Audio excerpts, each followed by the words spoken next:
So I do have the pleasure of introducing Karen Young for the session titled FMLA, Know the Basics, Manage It Better. For additional information, please check the app. And now please join me in welcoming Karen. Hey, everybody. Thank you so much. Good afternoon. How is everyone? How is everyone? Thank you. Thank you. Are you awake? I know it's always tough when you're the after lunch speaker. But anyway, I'm Karen. I am speaking on FMLA. So if you don't want to learn out about FMLA, this is the wrong session for you. So what we will be talking about are the very few changes from 2023, the challenges with FMLA. We will also talk about the regulations. I know it's boring, I know it's the basics, but we can't manage it if we don't fully understand the regulations. Talking about our rights, which is important, and then some best practices. So with that, let's jump in. So, changes from 2023. There really aren't a whole bunch, but check the forms that you're using. Make sure they have the correct dates on and that they are not expired. You want to be sure you're using the proper forms.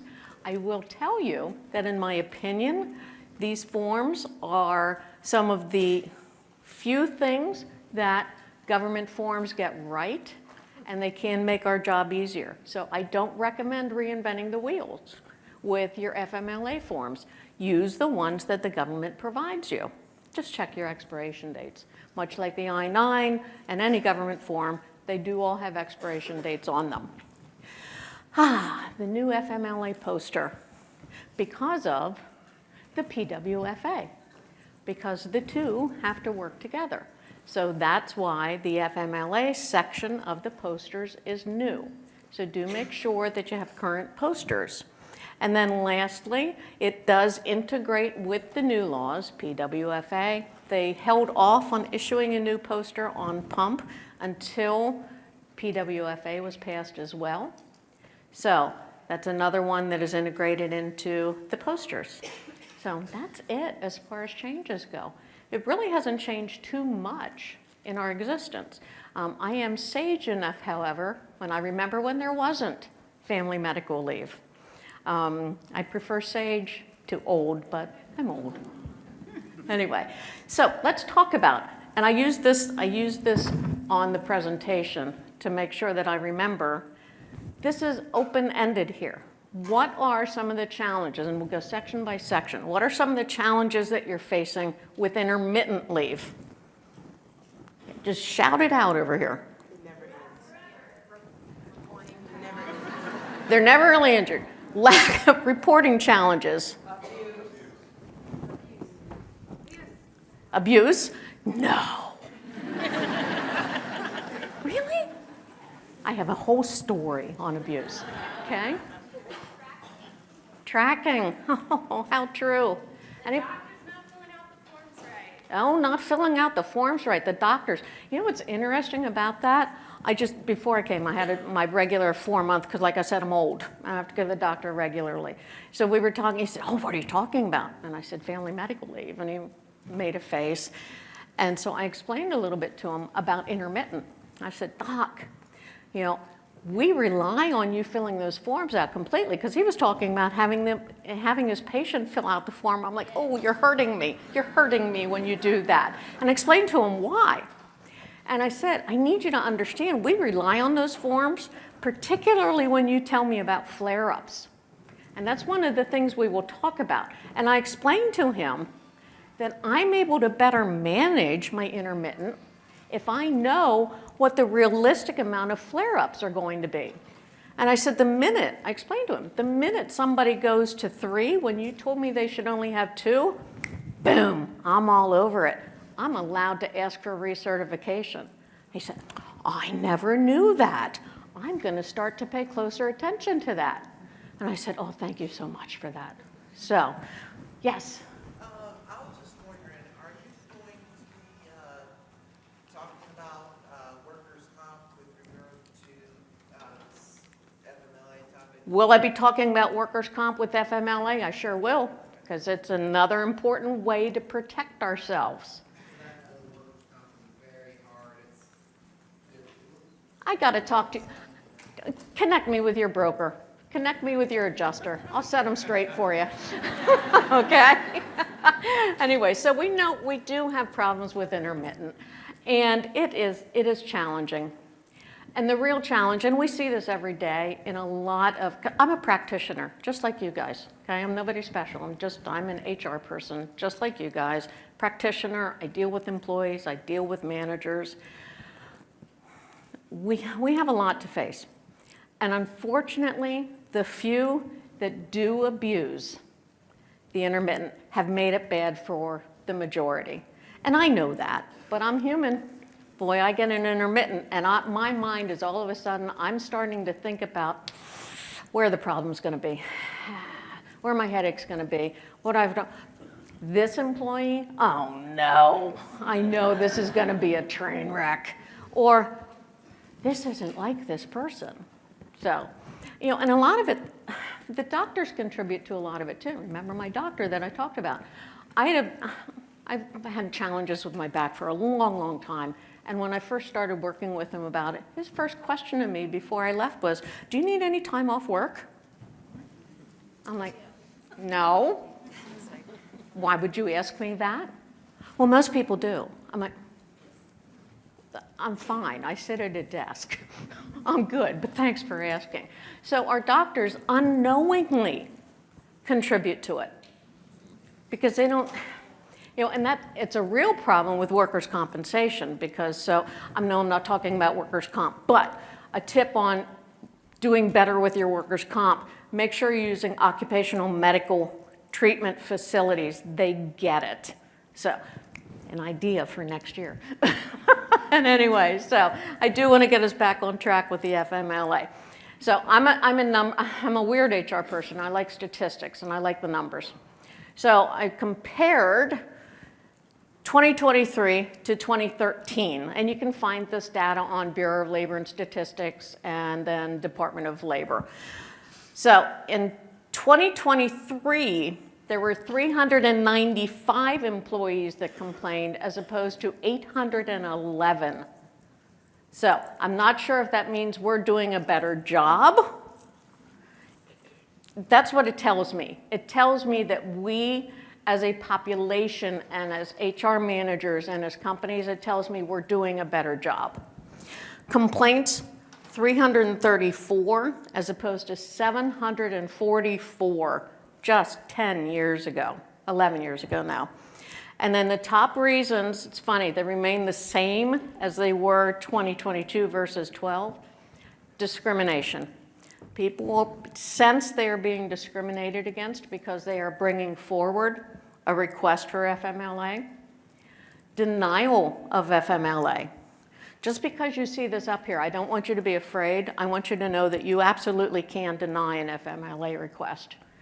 Just be sure that you've added the interactive dialogue to the process because your FMLA, if they're not eligible for FMLA, they might still be eligible for ADA. So before you deny, make sure you enter that interactive dialogue. And again, I use that to my advantage with employees. I let them know this is so I can best help you. I want to work, I want to understand. And everybody wants to be understood, okay? So I talk with the employee, I say, help me understand what's going on. Let's get your healthcare provider involved here. I want to find out what we can do. It doesn't seem like you're eligible for family medical leave because it doesn't meet this step of the FMLA process. But there might be other things we can do for you. So it's important to have that interactive dialogue.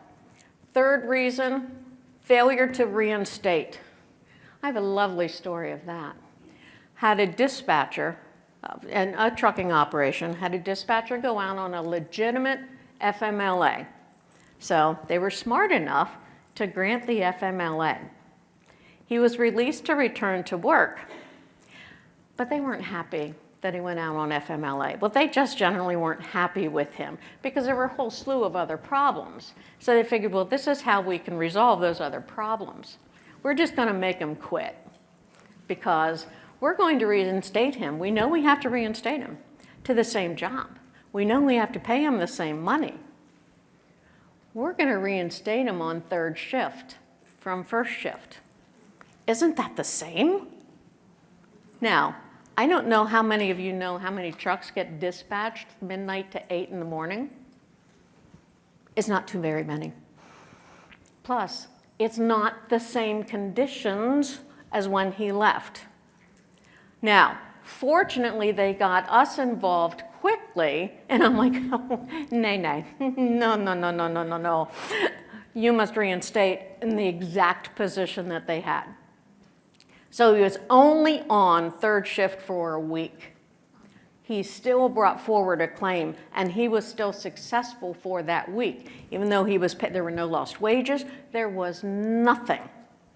The only thing he suffered was having to change from a first shift to a third shift position. But it was enough that he received a settlement. It was a tiny one. I mean, granted, it was a tiny one. Our company also got fired after that, but that's okay. You know, we did the right thing, and that's actually one of our core values. Always do right no matter what. So, but the guy got back to first shift. But anyway, that's a perfect example of failure to reinstate. And then termination. Don't forget, though, you can terminate while someone is on FMLA. You need to be cautious. You need to stop and take a breath. And you need to think to yourself, and you need to be ready to defend. If the person were actively working, would I still make this decision? Would I still make this business decision? I'm eliminating this entire department. This person out on FMLA is in that department. I'm eliminating the whole department. That would be a circumstance where, unless you're in California, it would probably be okay. I don't know. I avoid California. It might still be okay there, but I avoid it like the plague. So just being honest here. Just being honest. Okay. I love California, but anyway. So there are times that you can terminate. It's one of those times, though, in HR where I always guide people, stop and take a breath. Take a minute and think through, what is my risk? If they were actively working, would I still terminate? If the answer is yes, then it's unfortunate timing. I mean, I certainly wouldn't want to get the word that my job has been eliminated while I'm out, after delivering a baby. Nobody wants that kind of news. But it doesn't mean that we discriminated against them or we failed them or we broke the regulations. So just again, it's one of those times that we need to stop and take a deep breath, sleep on it, and decide, can I defend this? Is this something that I would be okay with? My dad used to say, little one, would you be okay with that being above the fold, which means on the top page of the newspaper? Which I don't know how many people still get newspapers. Is that something that you would want on your FYP on TikTok? Okay. Because it very well could end up there. And I'll be watching for it because I'm addicted. I admit it. Oh my Lord. I had a procedure done and I had like no brains left, and it was great because it's like you just scroll, you don't have to think about it. All right. So I stole this graphic from last year because I love it. I'm going to talk about the past, present, and the future of FMLA. So, some dates. Again, I'm statistics, and I want to show you my classy speaker notes that I wrote down this morning because there were some things I wanted to be sure to remember to share with you. Of course, 1993, it was enacted. I've been in personnel and HR way before that started, but President Clinton signed it into law. It was the very first law he enacted as president. So, pretty significant law also, right? Let me see. And then in 2008, President Bush, the younger one, correct me if I'm wrong. I never remember their initials. George W? Okay, thanks. I'm getting some nods. Added the military portion to it. And then in 2009, we added and I just include this because I like the word, we added the exigencies purpose of FMLA for the military leave. So it was originally only for birth and serious illness. And when I say birth, I'm referring to adoption, fostering as well. Okay, so new kid. So new kid and serious illness of your own. That was originally the only reasons for FMLA. And now we have 7. So be careful, keep an eye on those. But I've got a little bit, my other note is on serious illness.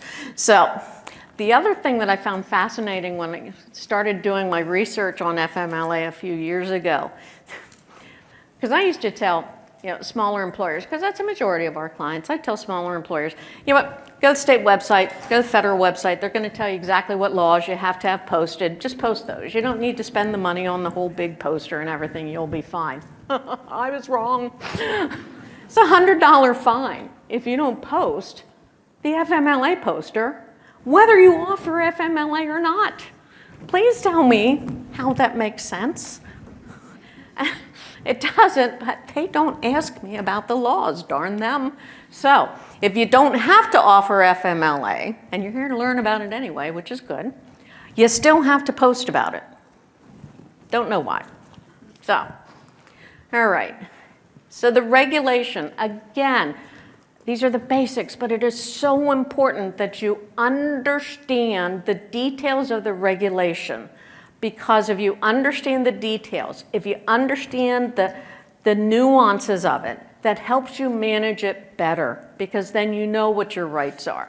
So again, 50 employees in a 75-mile radius.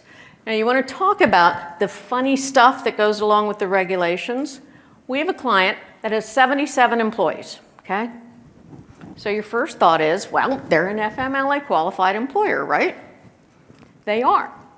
They have absolutely no concentration of employees.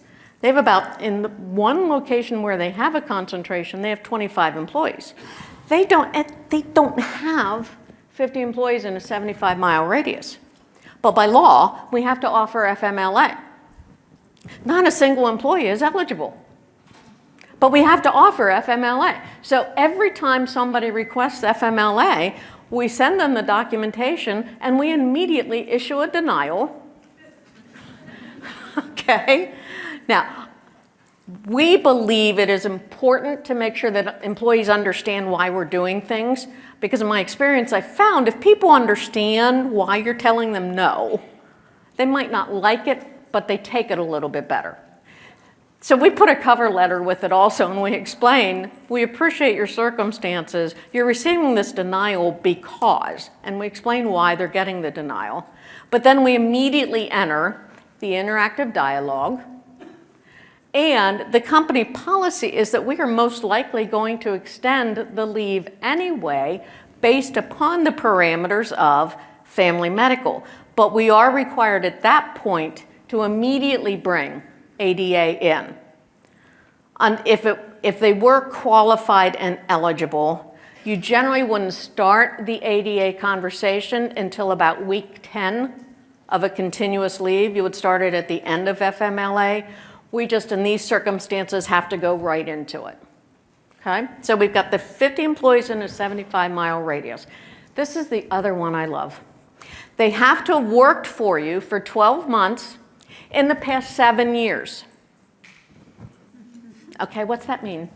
All right. This is where you have to be cautious with interns, summer help, seasonal help, and you need to add up the number of months that they have worked for you in the last 7 years. Okay, so that's the next step. We got the number of employees, then we have the number of months that they've worked in the last 7 years. Now here's the caveat that usually catches those seasonal and those part-timers. They have to have worked 1,250 hours in the prior 12 months. So the likelihood that an intern or a seasonal person is going to hit that number of hours, it is possible, but it is not probable.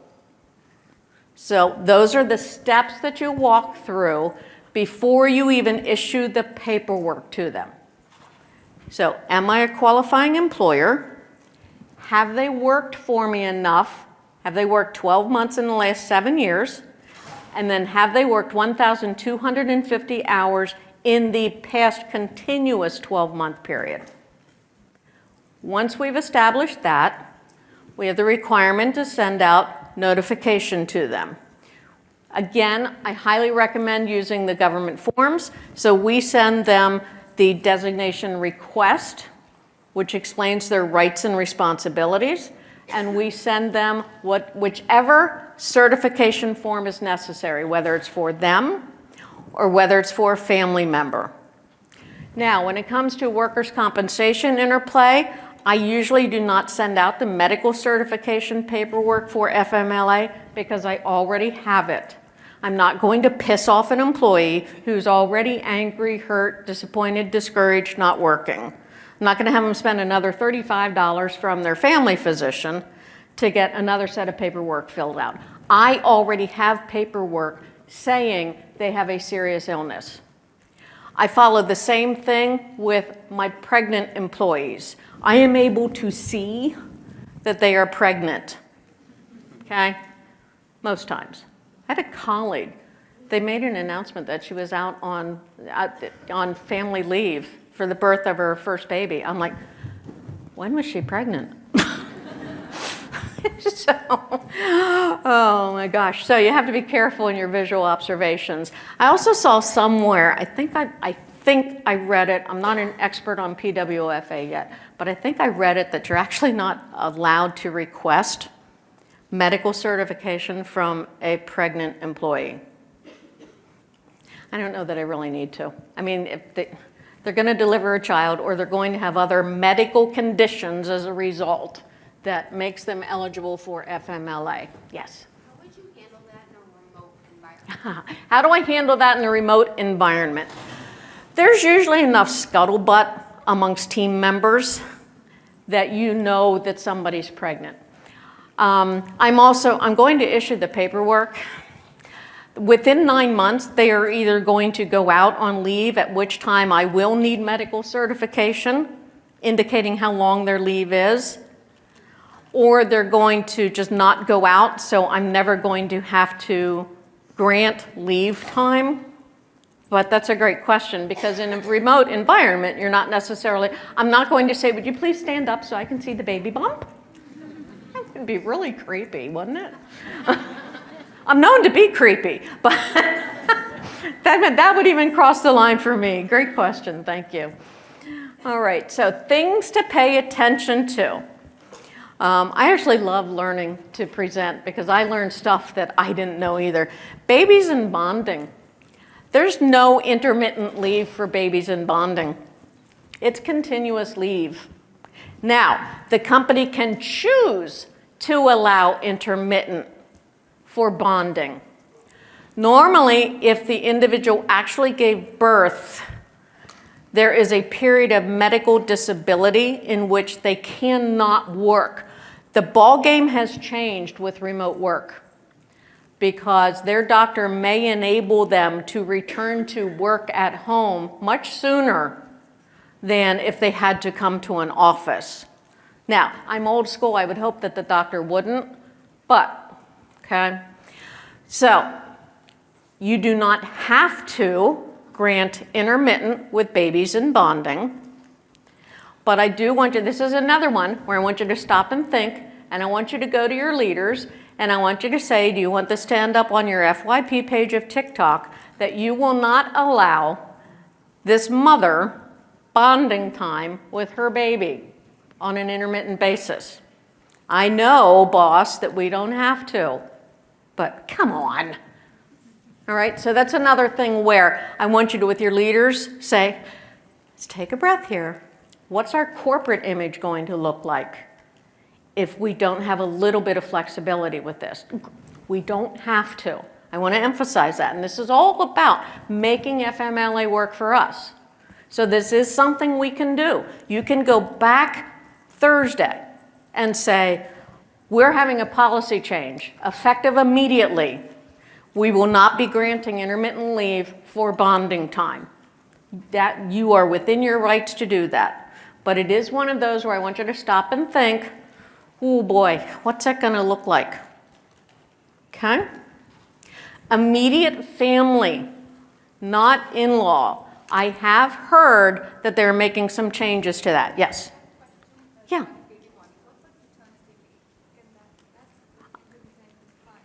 I'm sorry? Paternity leave for the father? That would be the same. That's considered bonding leave because they're not medically disabled. Okay, so that would intermittent leave for the father, or for the we're referring to them in our office now as the secondary parent. Okay. I'm trying to be good about this. Okay. So for the secondary parent, they are certainly entitled to that bonding leave. But we are allowed to say it must be continuous. I have a client that's actually going to start offering paid family leave for babies and the mess that goes with and everything that goes into babies. 12 weeks for the delivering parent and 4 weeks for the secondary parent. But the times have to be used continuously. We are letting them take the blocks of paid leave and the blocks of unpaid leave at different times. But we're not saying you can take a day here, you can take a day there. So thank you, that was a good question. Just took me a minute to hear it, all right? Own serious health condition. Oh, see, and I forgot one of my fancy notes earlier when I was talking about the regulations. There are 11 states, and I did check this, there were no changes from 23 to 24. There are 11 states that have paid family leave, all right? So as far as documentation, you need to look at both sets. I would suggest if your state has paid family leave that you use your state forms. You can mix and match if you want to make sure you have a full set of forms. I would not ask an employee to do both sets of forms though.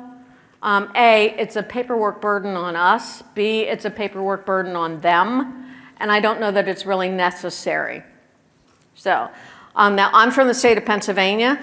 It has passed either the House or the Senate. Passed one of the others. That Pennsylvania will eventually have paid family leave that is going to be paid for by the employee through payroll taxes. So, I don't know, but they're going down to like if you have 2 employees. I've got 6, I'll have 7 by the time that happens. I don't know. Melissa, who is my virtual assistant, Melissa, I don't know that I can have you out for 12 weeks. I don't know. I'd have to work. So, there's a question in the back. I probably won't be able to hear you, so can you write it down and we'll get it at the end? Thank you. All right. So serious health condition. I didn't want to forget these because I forgot them last year. All right. Overnight stay, or 3+ consecutive days of treatment. So it might be a doctor's appointment or an urgent care appointment followed by 3 days of pharmaceuticals, for a nice word. It can also be chronic, that will happen 2 or more times per year, that continues for a period of time, and there are episodic incapacities. That's the definition of serious health condition. Now, in the dark year of 2020, there was consideration, there was a lot of talk. Did COVID meet those conditions? And I would suggest that in 2020 it probably did, but people are still testing positive for COVID, and I don't know that it does meet those qualifications anymore, because it's usually the experiences we've had, call the doctor, get a prescription of Paxlovid, work from home for 5 days. Doesn't really meet the qualifications. So I would suggest if you do have that and you have an employee ask for FMLA for COVID, I would consult with your legal counsel on that one. I don't think it qualifies, but I'm not an attorney either. So, and you can't see it, but there's a huge yellow streak down my back. I'm not an attorney. I call them in whenever something's getting over my pay grade. And I encourage you all to do that as well. You know, there's nothing wrong with spending a couple bucks now, to be sure, instead of spending a lot of bucks later for depositions and settlements. So, all right, tell your bosses I said that. Okay. And then, of course, exigencies covered for active duty or call to duty. And a service member with serious illness is 26 weeks. So those are some of the things that you need to pay attention to. So intermittent leave must be medically necessary. Okay, leave is considered a reasonable accommodation, but it has to be medically necessary. It has to solve something or resolve something for the individual, not just because they want a day off. Who doesn't want a day off? Don't raise your hands, you'll be fibbing to me. All right, again, serious health condition. We can do a temporary transfer, but it must be equivalent pay and benefits. So we could move that dispatcher to customer service. That wouldn't make sense, but we could move the dispatcher to customer service, leave him on first shift, and pay him what a dispatcher would make to do customer service. Perfectly legal. If it resolves and settles the situation and assists the employee to improve, okay? And we can ask the employee to schedule their appointments outside of hours. Isn't that lovely? We can ask. We cannot make them, but we can ask. I'm pretty convincing when I sit down and talk with an employee, because I let them know how important it is for them to stay on their regular schedule, how important it is for their peers that they are still there contributing, and how much it will help in their recovery if they continue on somewhat of a normal schedule. I will allow flexible work hours. So like if physical therapy starts at 7 and they would normally come in to 7:30, I'll let them come in at 8 or 8:30. I'd sooner have them come in and do some work than take time off, because again, I want to keep them working. Now, the other part of my brain says I want that 12-week clock counting down. I want them working. I want them getting their regular paycheck. So we are permitted to ask them to schedule around their work hours. All right. So we've talked about the changes, the challenges, and the regulations. So now I want to start to talk about our rights. Keeping an eye on my time for you also. All right. Can we all agree that asthma is a chronic condition that can last for a period of days, and there are episodic intervals of asthma? Okay? We can all agree on that. And that meets the definition of serious health condition. All right, so asthma is a serious health condition, therefore would fall under your own serious health condition. So you may ask me, Karen, what does a picture of an elk, if you're from Pennsylvania, you might be familiar with it, or Colorado, might be familiar with what an elk looks like. This would probably an elk in rutting season, crying. I forget what they call it. So what does an elk have to do with asthma and FMLA? Well, let me tell you a story. So my first HR job, as a for real HR manager, my title was multi-facility HR generalist, MFHRG, and salespeople called us those darn MF HR people. Gotta love salespeople, right? They bring entertainment into our lives. They keep us on our toes. It's great. But anyway, I had 7 facilities, 4 different states. One of my facilities get a call pretty much as soon as they found out that they finally had a real HR person that was responsible for them. Because it was a small facility, under 100. They didn't have anybody handling HR. They were just trying to get by on their own and do what they thought was right. But, you don't get into that down and dirty when you're in operations or, when you're in accounting. You're like, people. So I got phone calls from 2 managers in this facility that said, we really need help. We have an employee that has an absence issue. It's regular. They keep calling off different times of year. So where does my brain go right away? Okay? Repeated call-offs. I'm like, was it for the same reason? Well, we think it is. We don't know. We don't write the reason down. Somebody told us we're not allowed to ask. Well, you're right. Okay, good. That's good. So finally, I had the opportunity to travel to the facility, and I met with the employee, and in my good HR hat, I said, I understand that you need to take time off a lot. Can you help me understand? And he explained to me about his asthma. I'm there, whew, he's not taking advantage, great. Okay, so I explained to him about the family medical leave process and how he was eligible, and here's the paperwork. I need you to have this filled out and back to me in 15 days. He said, oh, Miss Karen, thank you so much. I was afraid I was going to lose my job. My managers have been all over me, blah, blah, blah, blah, blah, blah, blah.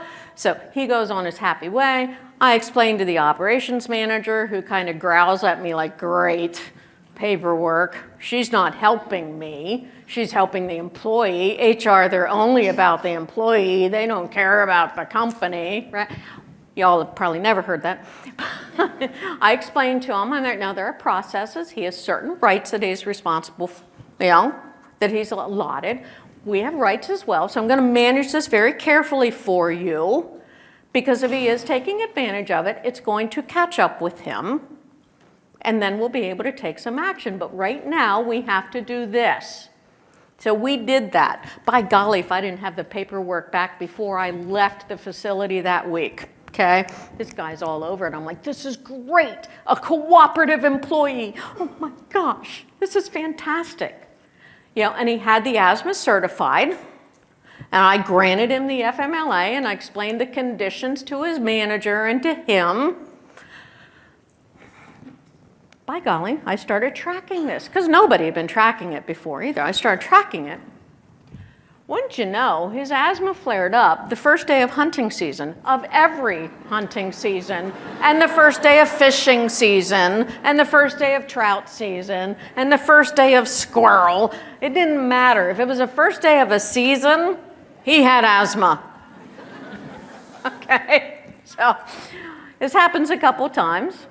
2, I don't let it go. By 3, I'm irritated. So second time, I called the doctor, and this was back in the day when you could actually call the doctor without having to go to the employee and saying, can we call your doctor together?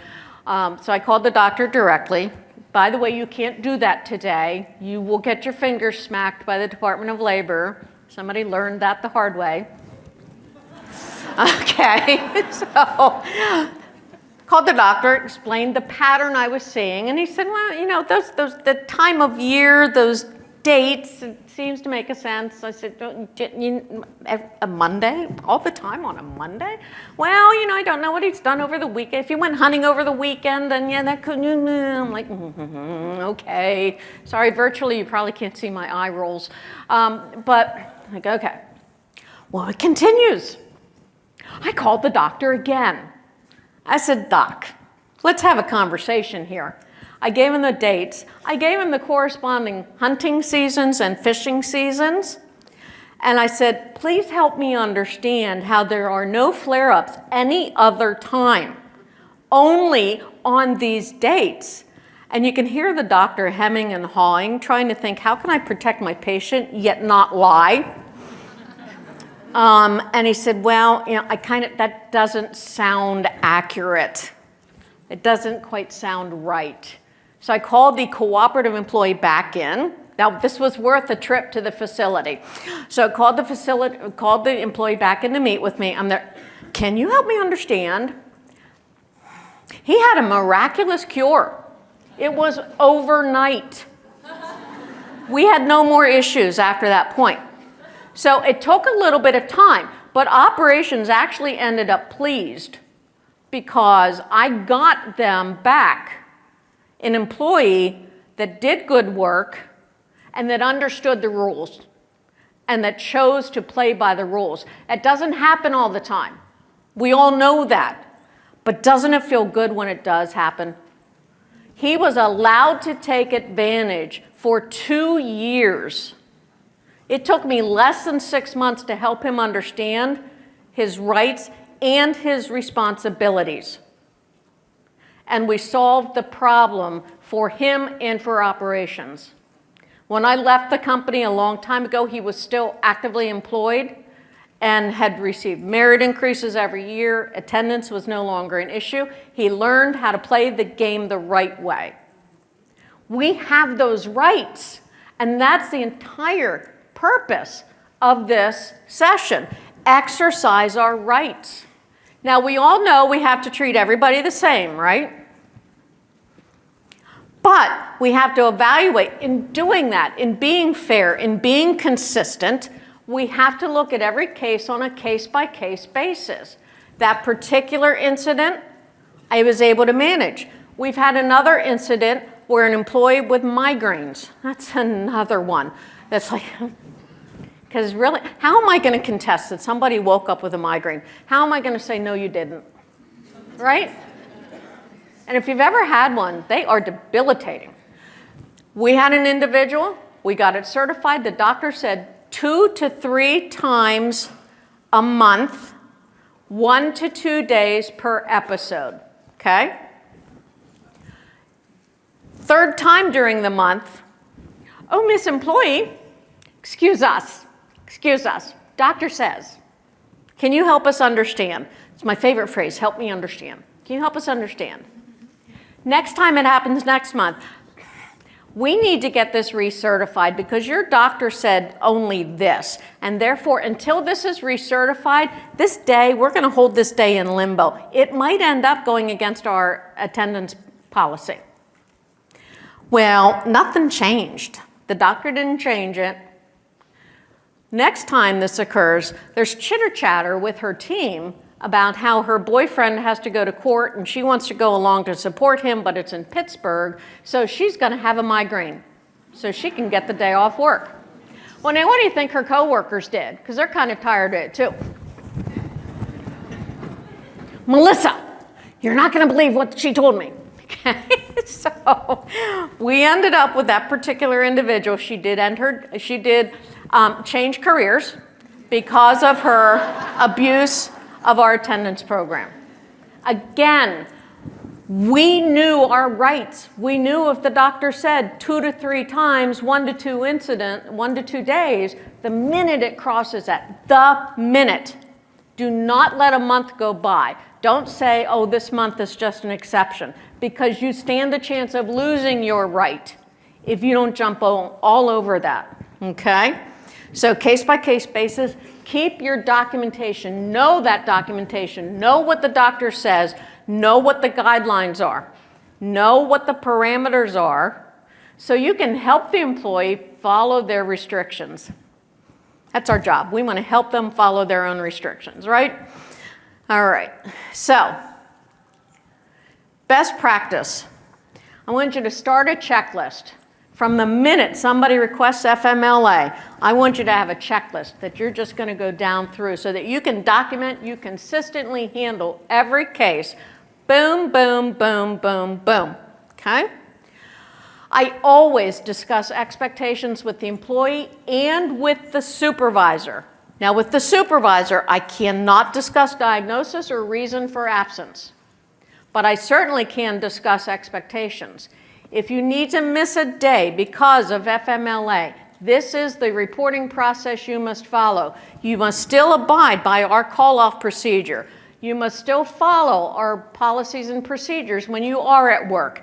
You must use your paid accrued leave if that's what your policy says. You must do this. I make sure they understand, because I can terminate faster for a policy violation.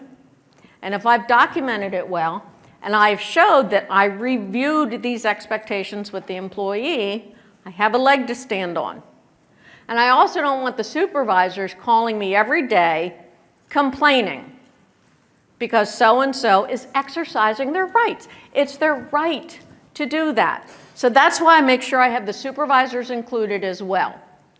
We go so far as copying the supervisor on the approvals. Again, we don't have the health condition in there, but we copy them on the approvals where we say, you are approved for family medical leave beginning on this date, anticipated return date of this, you must pay your medical premiums of this amount by so-and-so, and we copy the supervisor on that so that everybody knows where they're at. Attest, certify, and recertify. And what I mean by that is I make sure that employees have given me a statement, a request for leave, and their signature line above that, they are attesting that their reason for leave is as stated. So in other words, I have them attest that they are telling me the truth because I can terminate employees for falsifying company documentation. So I make sure they sign and they see I am telling you the truth. I've probably only ever caught one person on that, which is probably why I implemented the whole attestation thing. But I certify, and then I recertify as soon as I have the opportunity. Okay? If the doctor says the condition is expected to last longer than 6 months, you are permitted to recertify at 6 months. If the doctor says the condition is expected to last for 8 months, you could recertify at 8 months. But if there is no end date, you can recertify every 6 months or every year if they don't state. Let's see here. While someone is on leave, I check in with them. I make sure their supervisor checks in with them. I want them to know that the company cares about them. I want them to know their department cares about them. Okay? When you notice a pattern, investigate it. Again, best phrase ever, help me understand. Okay? Have employees schedule around the business when they can. Make sure they know that that is the preference and it's in their best. I don't want to have you tell them it's in their best interest because they could perceive that as a threat. But, and then audit your own practices. When you get back, audit. What have we done? Is there anything we need to tweak? If so, do we need to share with anyone that we're tweaking? Do we have anyone that is on intermittent FMLA right now that I need to sit and have a conversation with so I can rein this back in? Do I have anybody that's out on FMLA right now that is on continuous leave that I need to clarify expectations with? There's certainly nothing wrong with going back to them and saying, just want to make sure we both understand and we're both on the same page. This is what we need you to do. Okay? And then, let me see here. Oh, look at that. Who has $22.6 million just laying around on the bottom line? Anybody? If you do, I really want to come work for you. This is what claims cost last year. Remember, the number was down. The cost was up. Take this number to your operations people. Take this number to your leaders and say, we need to address some things. We need to tighten this up. We need to do better. I need you to allow me to grant FMLA to our people when available. I commit to you that I will do it right.